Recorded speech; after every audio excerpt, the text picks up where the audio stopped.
our testimonial is provided to us by Brother Kalon and Sister Dana. They've been married since 2012, and they've dedicated their married life to ministry. They have a ministry called Closure for Jesus, and the theme is hastening the day of Christ's return by helping his children understand how to cooperate with him. Dana is a registered nurse by training and is studying clinical herbalism. Kaylin has training as a radiologic technician, and both Kaylin and Dana have been studying natural remedies for quite some time. And she has a huge following, especially me, because I love to learn everything and anything about natural remedies. So again, I welcome you, Sister Dana and Brother Kaylon.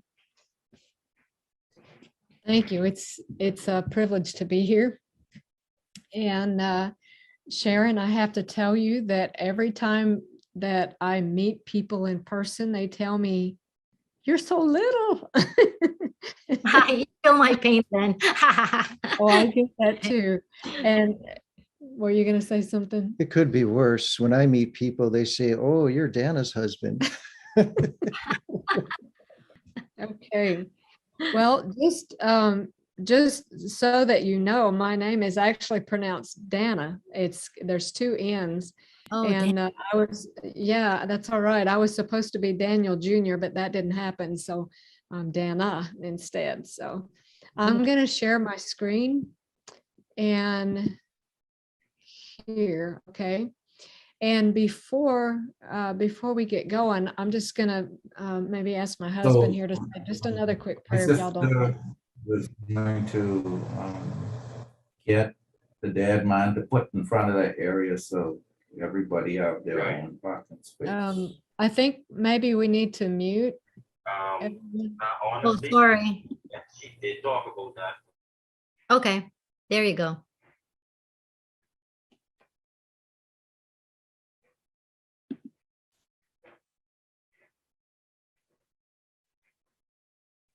Oh, Sister Dana, can you unmute yourself? Okay, yes. Sorry. Can you hear us? Can you hear us? Yes. Go ahead. Okay, good. Okay. We'll have a prayer. Our Father in heaven, thank you so much, Lord, that we can come together as your people, and even to have this site here where your people can join together to learn of better ways to accomplish this country living that you've called us to. And Father, that we can learn from one another. And so I pray that you would bless our time together, that there would be insights given and things that would be prosperous and encouraging. So Father, may your spirit be upon us and your blessings. We thank you. In Jesus' name, amen. Amen. Okay, I'm gonna do probably most of the talking in the first part of this. Kaylin's gonna interject some things. I'm just gonna share a little bit about our journey. I was 47 before Kaylin and I married, and so he was my first, and he had been married before. And when he came back to the Lord, his wife at the time was not interested in making the changes that he was making, so she left him. And so Kaylin was single for 5.5 years before we met. And I would just like to take just a minute and share briefly how that happened, because I was living in Kentucky and he was in North Dakota, and there the twain shall meet unless God does a miracle. My mother had gotten sick, really sick with C. diff, and I moved back here to Alabama for a few weeks to take care of her. And I had been praying for a husband. Friends of mine had encouraged me to join Adventist Singles, but to me that was dumb. It was kind of like window shopping for a husband, and I didn't have that kind of wisdom. That was my thought on it at the time. And so I chatted with a few guys, but I had told the Lord that I needed to know that we were on the same page spiritually before we could move forward. And I didn't want to talk to anybody on the phone until I knew that by email where they were spiritually. And so one of the profiles that I saw on the Adventist Singles was a really a nice, seemed nice spiritual man, but he lived in North Dakota, and I was not about to move to North Dakota, so I rejected him. And so when I fast forward back to when my mother got sick, when mom started getting a little bit better, I decided to go over here next door to Uchee Pines, which my parents' farm joins Uchee Pines. I'll tell you a little bit more about that in just a minute. So I went over to Uchee to do a presentation on the sufferings of Christ. I was already traveling and speaking a little bit in ministry. And while I was there, there were two people who had been students of mine when I taught at Uchee Pines back in the early and mid 90s. And they had subsequently gotten married, and he had become a pastor, and they traveled all over. Well, before I left, he asked me, "Can I ask you a question?" And it was that tone, that you know where he's going with this. And so he asked me if he could introduce me to a friend of his. And I told him I wanted to pray about it for a few days. So I did. And when I was about ready to go back to Kentucky, where I was living at the time, I called him up and I said, "Okay, you know this man and you know me. And if you feel that the Lord is impressing you that you need to introduce us, then you can give him my email. Do not give him my phone number. I don't want to talk to him on the phone." So long story short, he did. He gave my email address, and we chatted back and forth on email for, I don't know, maybe 2 or 3 weeks. And then I invited this person to be friends on Facebook. I found him on Facebook, but there were no pictures visible because his site was private. And so when he accepted my invitation, I nearly fell out of my chair, because it was that guy from North Dakota that I had rejected on the Adventist Singles site. So I had told the Lord that I needed the 2x4 over the head when the right one came along, and he gave me a cross tie over the head. So it was pretty evident that God had led us together. So I grew up, as I mentioned earlier, in a small farm here in rural Alabama. My family's farm happens to join Uchee Pines. I'm the only Adventist in my family, but that's how I became Adventist. I met people over at Uchee. I used to ride my horse over there.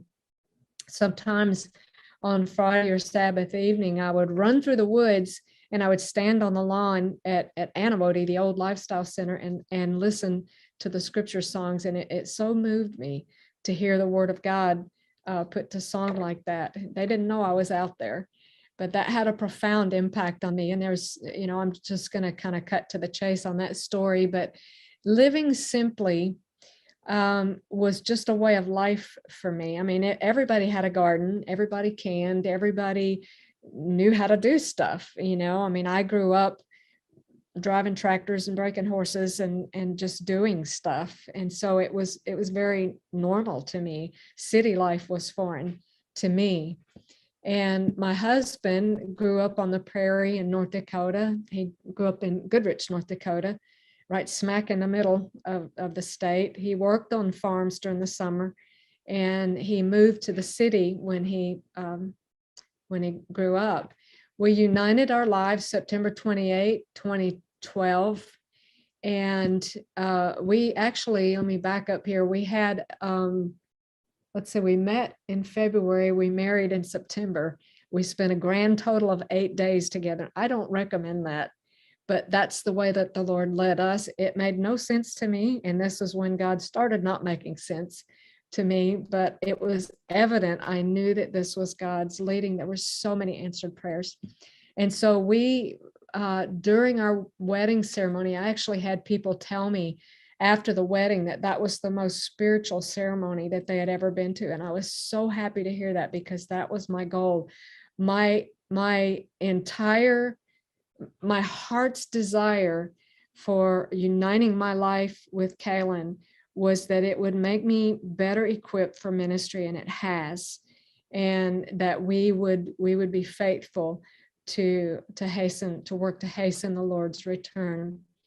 So just 2 or 3 hours after this scene right here, we got in the car and we started driving to North Dakota. And at the time, my husband lived in Bismarck, North Dakota, which is the capital. And he had lived in a duplex near to a very nice park in Bismarck. Bismarck is actually, for a city, a very clean, nice city, or it was. It used to be. It's grown quite a bit now.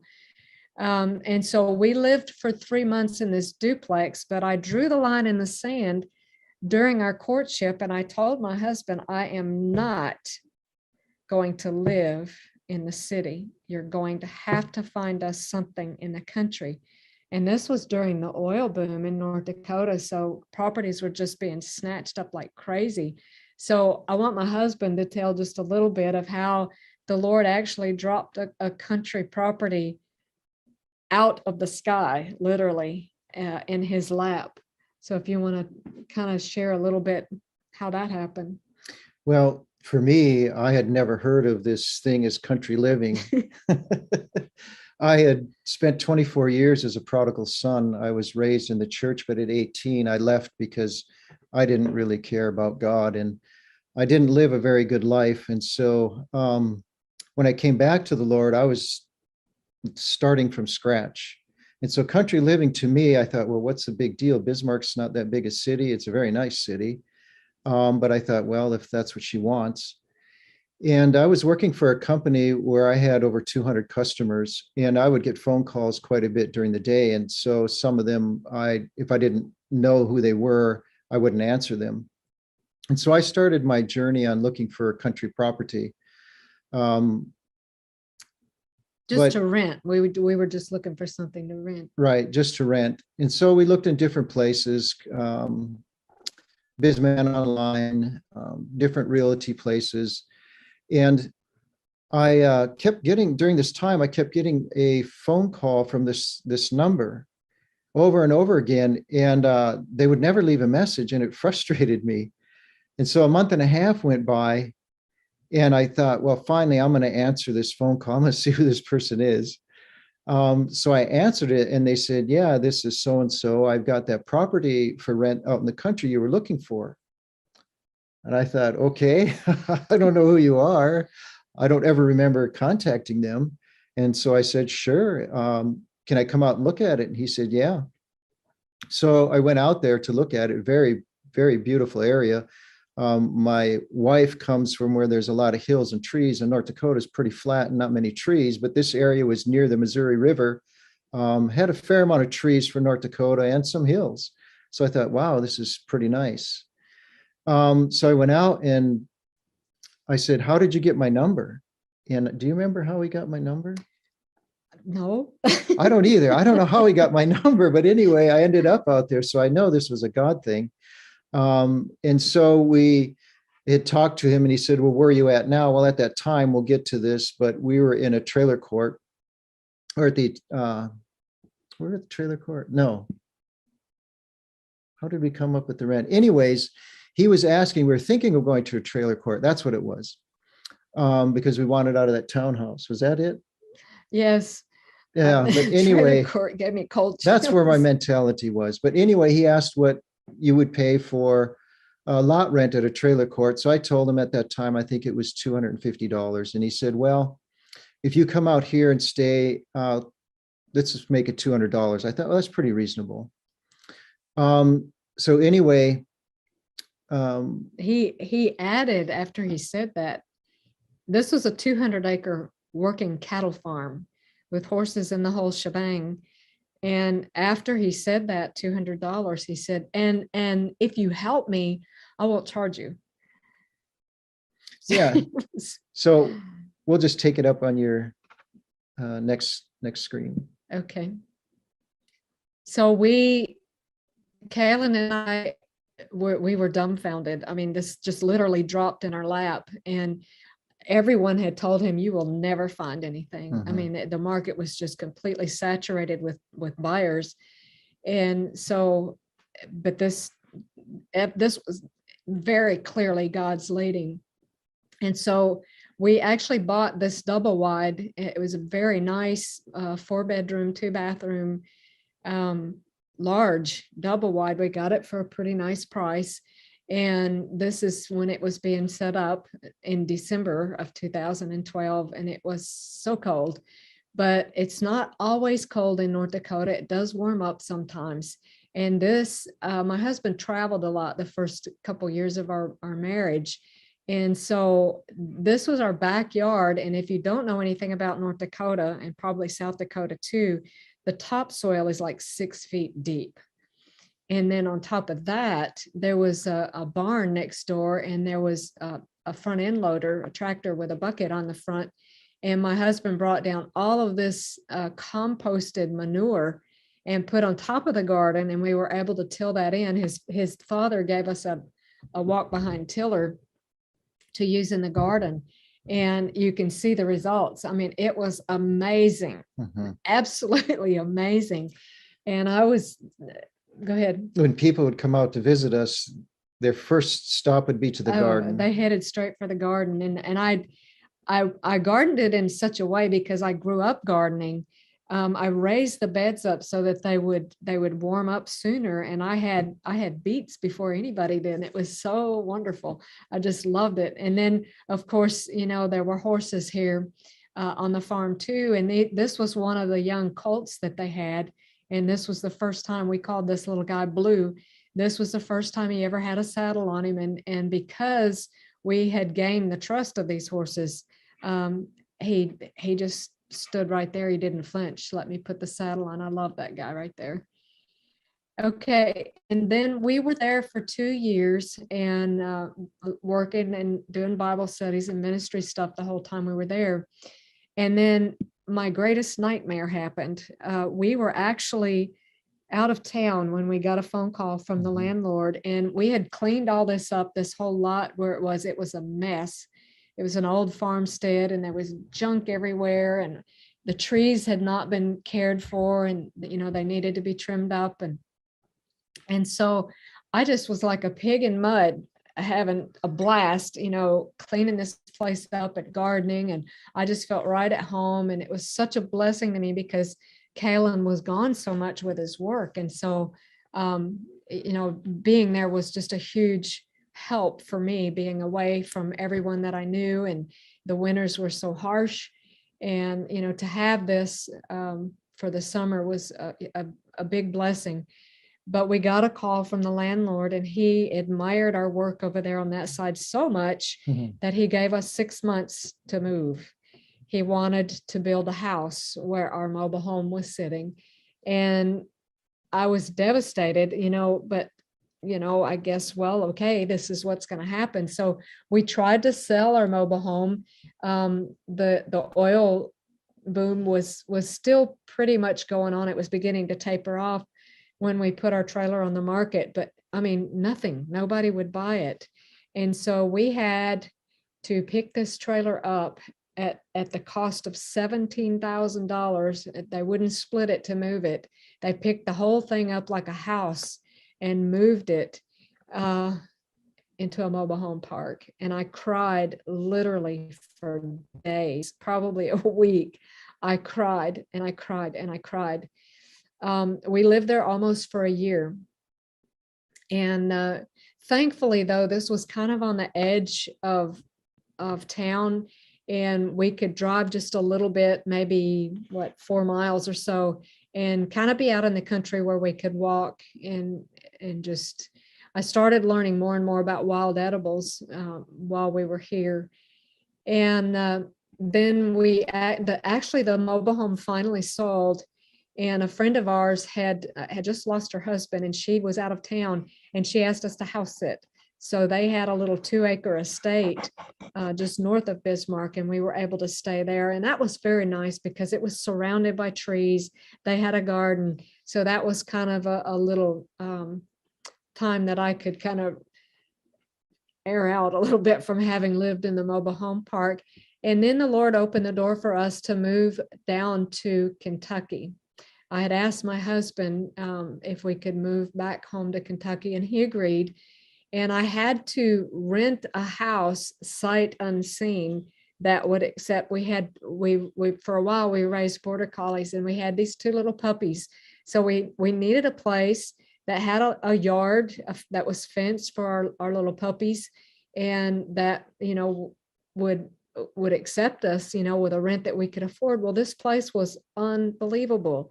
It was a cute little cottage in a beautiful little valley. It did have neighbors on both sides, but they were super quiet and very nice, had a fenced backyard, and they accepted us, and the rent was affordable. And right across the yard, the road from the house was this beautiful creek, and we could walk up and down this creek with the puppies and play. But if you see right here, it says this little rental house, when we walked in, was full of black mold. And at the time, I knew that was not good, but I didn't understand the severity of that. And I didn't understand that you cannot clean that up. You have to rip it out. But thankfully, we were outside most of the time. And so I didn't really start having problems with mold, but I'll come back to that in a little bit. So we were searching for land to buy during this time while we were living in this little rental house. And we bought land about an hour from there. And I happened to have a friend that lived 4 miles from the property that we bought. And it's the lady whose husband in Bismarck had just passed, and this was her home in Kentucky. And so we stayed with her. She welcomed us into her home. She was very gracious, very sweet lady. And we lived there for almost 6 months while we built our home on our property. And my husband was able to, do repairs, and we helped her with, cleaning and getting the firewood in. And it was very nice. We all got along very well. And then we had the farm that we had bought. I absolutely love this place. 25 acres. There were 3 creeks, 5 springs. We were off grid. We had, how many berry bushes did we have? 48 berry bushes, 17 fruit trees, and 3/4 acre of garden, which half of an acre was for our corn and berries. And I think that's all we put in. Yeah, this big area here, we actually planted mostly our field corn and popcorn and stuff like that there. And then you can see a few people there. This was actually taken during one of our camp meetings. Sharon, we also had camp meetings on our place, and we were pretty primitive. I think this was our first camp meeting that we had. You can see at the right edge, you can see just the edge of our ministry building. Our home was a pole building, a pole barn that we had the Mennonites came in and built the frame. And then my husband and I finished the house along with some friends that helped us.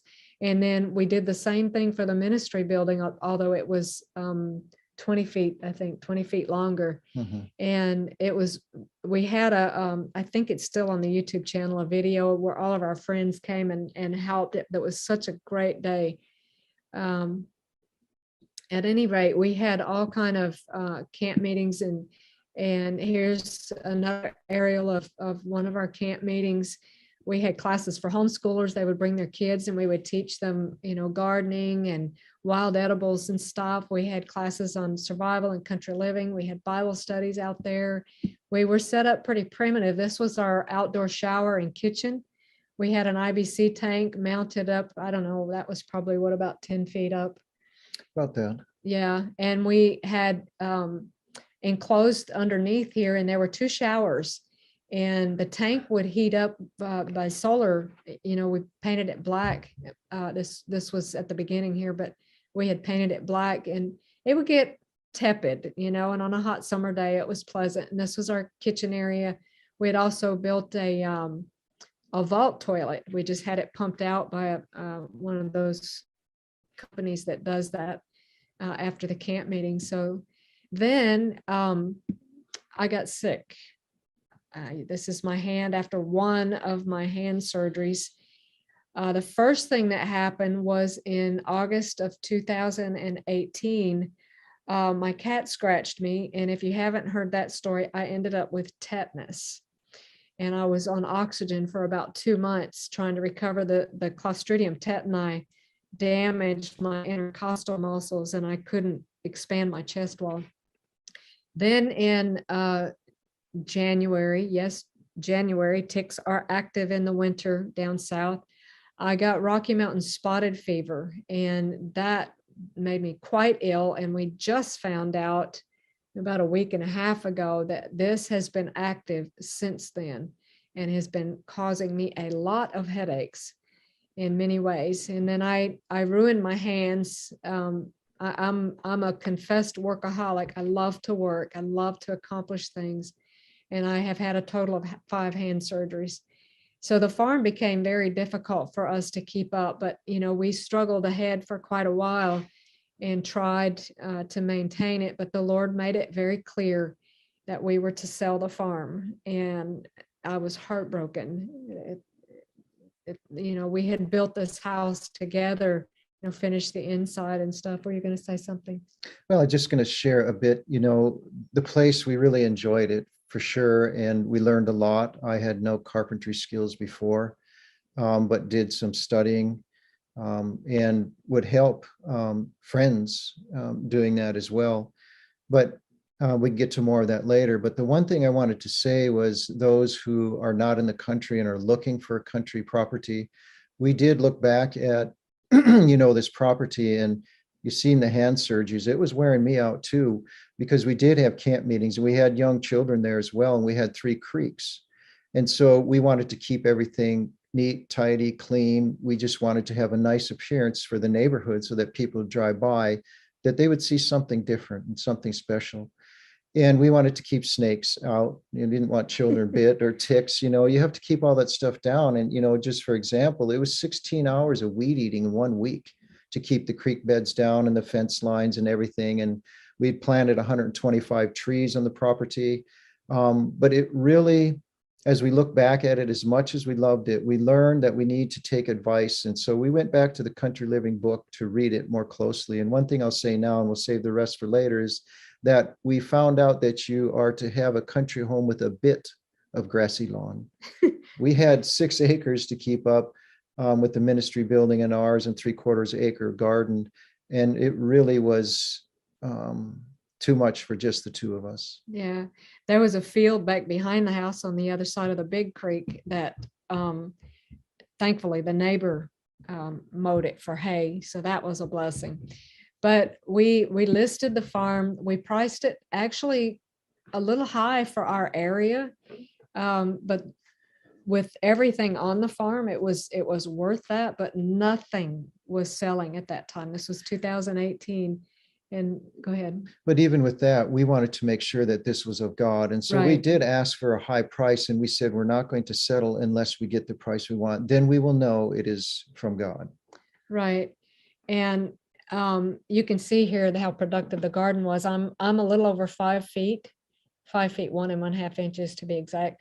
And some of that corn got, I think it was almost 14 feet. Wasn't it? Yeah, it was crazy. I mean, we grew some really good gardens there too. But so people know too, just on that little 1/4 acre there, we put over 1,800 pounds of amendments on that. So the soil is very depleted. And so you have to do your research too with the soil to make sure that you're getting food, that contains the minerals that our body needs. Right. We consulted with Bob Gregory. I highly recommend his gardening course if you don't know about gardening and stuff. I really appreciate his approach to gardening. But we listed the farm. As I said, nothing was selling at that time, but it sold within 6 months. And the interesting thing was, because our home was not a conventionally stick-built home, it was a pole barn that had been converted or finished off as a house, plus it was off-grid. So there were no comps, real estate comparables for that area. So this was going to have to be somebody who didn't need a loan. It was going to have to be somebody who had the cash. And that's exactly what happened. The people who bought it, his son had just been killed in a tragic accident, and they had the money. And so anyway, that was very sad. So as we sold the farm, or when we sold the farm, right about the same time, this property came up on Facebook Marketplace, and it was 120 acres. And we actually invested in this 120 acres because it had such incredible timber value, and we really wanted to have some money to put back into our ministry. And so we bought it to resell. And we were in for a very big surprise, and I'll share more of that later, but it had no house on it. So we had to rent something after we sold the farm. So we rented an old farmhouse, a huge, beautiful cattle farm, not too far from where we lived. There were tons of wild edibles and medicinals, but the house was full of mold and we didn't know it at the time. And I got super sick. I Mhm. thought I was going to die. Kaylin was gone most of the time. This is an actual photograph from the basement of that house. If you see this in your home, please don't take it lightly. We had to pack up and leave in a hurry after 8 months because I was so sick. I mean, I just was constantly throwing up, dizzy, headache, all of the symptoms of this chronic inflammatory response syndrome. I had all but one. The only one I didn't have was weight gain. And I was out of the house most of the time working, but if I didn't have work, or it was raining and I couldn't work, I did carpentry work and handyman stuff. But if I was home more than 2 or 3 days, it affected me as well. Yeah, And so I was sick too. it had quite an impact on us. And just to emphasize this, we lost all of our furniture as a result of this. We had to burn many of our things before we left there. And we rented another double wide on about 2 acres for about 6 months. And I just couldn't get better. And so we had to get rid of the rest of our furniture. We lost all of our furniture as a result of this, but I think God had a plan in that. I was able to save our clothes. I had to wash it a special way. And our books we packed up. Many of them were already packed up, but I just wasn't able to let go of our books. And during this time here, I did not know it, but there were some people in Eastern Kentucky who had been following our ministry, and they invited us to stay in their little 500 square foot cabin. And we thought that it would be maybe 2 or 3 months, and that's what they thought. Well, it turned out to be about a year while we were trying to resolve deed issues on this 120 acres that we bought, which turned out on survey to be 75 acres. We lost 50 acres on this. It was actually 74 acres. And we learned some very difficult lessons. We had trusted people, and I didn't know how to read a deed. And they claimed, because his father was with him, they claimed that this deed covered both tracts to this land, and we trusted them. And I just want to say, even if they're good people, I'm not saying that they did this intentionally. Perhaps we don't know. We don't know. But even if they're nice people, get insurance, title insurance, and have the deeds checked. As a matter of fact, we have vowed not to buy another piece of property unless it has a survey. And so very expensive and hard lesson for us to learn. Very painful lesson, but it was clear. We felt it was clear that God had led us to purchase this. So that's why it just didn't make sense. Mhm. Why, God? Why would we get all set up on this beautiful place and have to sell it? Why are we having to move so much? Why did I get so sick? Why did we lose all this land, on this? And then, finally we just surrendered the whole problem to the Lord. I mean, my husband, he had been to the point where he was just mad at God, because Well, as a breadwinner, I felt like I just threw our money away, and I was very troubled with it. I had to take it many times in prayer to God, and I was, why? And I've learned now, hindsight, never question God. That's right, because when we finally fully surrendered the situation to God, he took the reins, and we have a soul for the kingdom. And in 2 weeks, the man who bought this farm will be baptized, and we are thrilled. Now we understand why. Thomas and his wife, Sister Nancy, are just 2 incredibly wonderful people. And so we have 2 great friends out of this as well. Yes, And amen. Just precious to us. It's just a blessing beyond anything we could have ever have scripted for ourselves. And yet God knew all along, I've got a plan. And so I'm learning, and this was a great learning experience for me, to trust in God. It may not seem right, it may not make sense, but if your heart is with God and you believe that he is leading, then you need to trust him. Then there's a reason he's allowing the things that we go through. We were still living at the little cabin in eastern Kentucky, and my husband was in a wreck. A lady hit him from behind, and he got a pretty good dose of whiplash, and he wasn't able to do. We were in exchange for staying in his cabin. Kaylin was helping the couple there. They were a little bit older than us, and they needed help with the more heavy things. And he couldn't do that anymore after this accident. And so we'd been there a little longer than any of us had anticipated. So it kind of worked out. It was time to go. And it was about that time that my dad died, July 4th of this past year. And while we were here, I knew that Daddy was sick. It's my stepdad, but he raised me, so he was Daddy. And Mama had been telling me how sick Daddy was, and we could see it from the last time we'd been home. And I told Kaylin, I want to see him again before he dies, and while he knows us, because he had Alzheimer's and some other health issues. And so we came home, and the day we got home, he just took a nosedive. And it took me and Kaylin, Mom, and my sister, all four of us. We were rotating shifts to take care of him. We had a friend from Uchi that helped us one night too.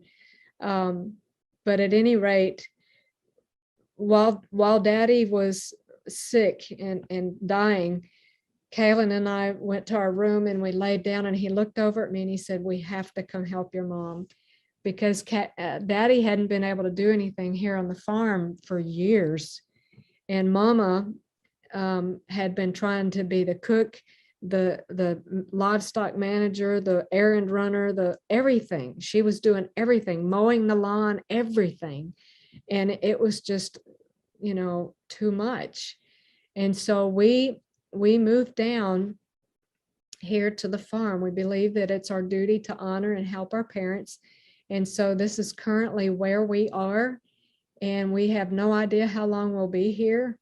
We will be speaking I'll put this link for the live stream tomorrow. We're going to be speaking at Uchi Ponds on how to prepare for no buy no sale. I just sent the link for the live stream into the chat. But the ministry is growing, and it looks like we may be becoming more mobile, but that does not make any sense because we're supposed to have country homes. And my family here is not of our faith, and we don't know, what our next step is. We really don't. But my husband is going to share some things now that we are studying, and so I'll let him. So here we are in Seal, Alabama, and what do we do next? We've been in much prayer. I would say even a little anxiety, but not much, because we learned from the last lesson that we need to trust God. And like one man told me in a church I used to attend, he says, I used to pray to God to give me patience and give it now, and so we're learning patience and to trust in God and let him lead, because if he is leading and we know that, then wherever we are, we can trust that that's where we're supposed to be. And so it's been a blessing to us, because really we had to leave the last place that we were at, and we had no home. So this really, God orchestrated all of this, we believe, because we do want to honor our parents as best we can. And so we're here helping on the farm. It's been a blessing to my mother-in-law, and as well, it's been a blessing to us. Mm-hmm. And so it's just been a win-win good thing. But yet, what do we do with the future? We've been getting some invitations to speak in different places. And so that has led us to the thought, should we get a motorhome? Should we travel? Or are we still looking for a country property? We would feel much safer with a country property. And so we thought, well, is it too late maybe for us to get a country home? And so this has really driven us both to start examining end time events a lot closer. And so I'm thankful that we have a prophet and Sister White.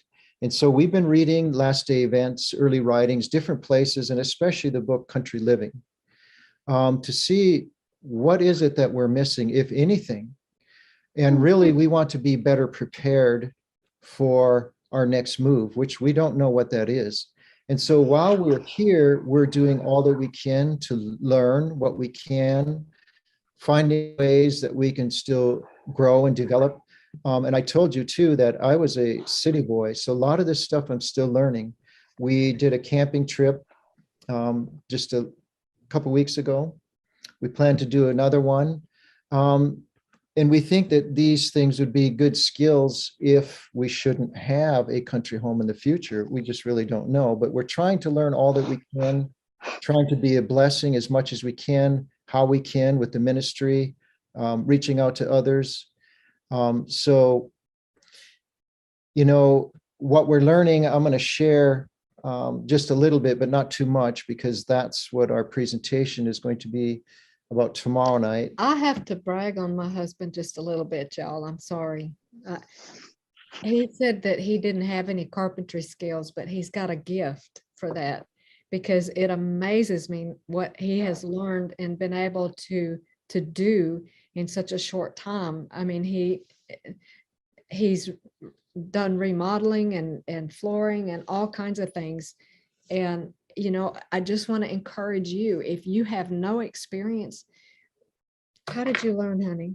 He got with other men and would ask questions and work with them and help them on projects, and you YouTube just have to dig in YouTube, and there's some great places too. I don't know if this is a time to talk about that, but Dave Westbrook, if anybody's heard of him, he's got some great a DVD set about country living that you can watch. I've watched that, and Bob Gregory on gardening, because when I grew up, I did conventional farming. I didn't know gardening.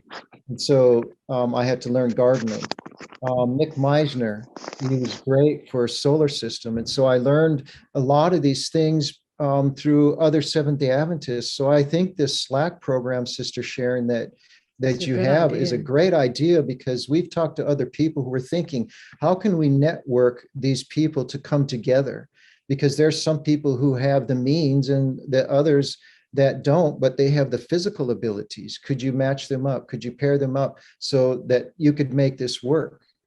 You know, and we had a brother and sister with 4 children, have 4 children, Joelle and Annie. Oh, yeah. Their home burned down. Well, they needed somebody to help, reconstruct their home. Well, they're up in northern Kentucky. We're here in Alabama. It's just too far, and for the circumstances. And so if we had some way to network where we could communicate, to have people to go up to help our brother and sister up there. So I think this is a great idea. Yeah. So anyway, this is where we're at right now. We're in much prayer and waiting for God to open the doors wherever that may be. And then one final slide, Sister Sharon had sent us some questions about what herbs should you plant. I am studying clinical herbalism. We both studied a fair amount in natural remedies.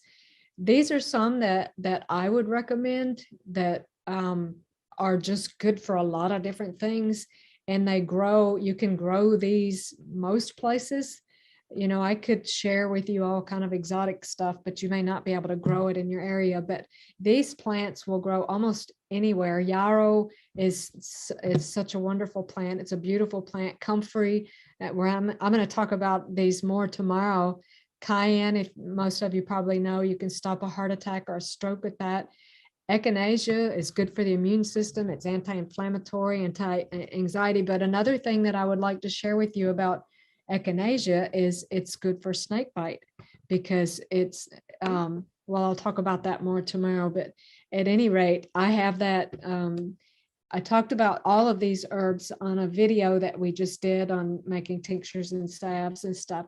So if you want to just take a screenshot of these herbs, they are very easy to grow and very, very useful herbs. So that's my answer to that question. So Okay, at this point, I'm going to stop screen sharing, Sister Sharon, and give it back to you. Anyways, everyone, thank you for joining us. And thank you so much for the guest Selsh. How do you say your last name? Yes, Elsh.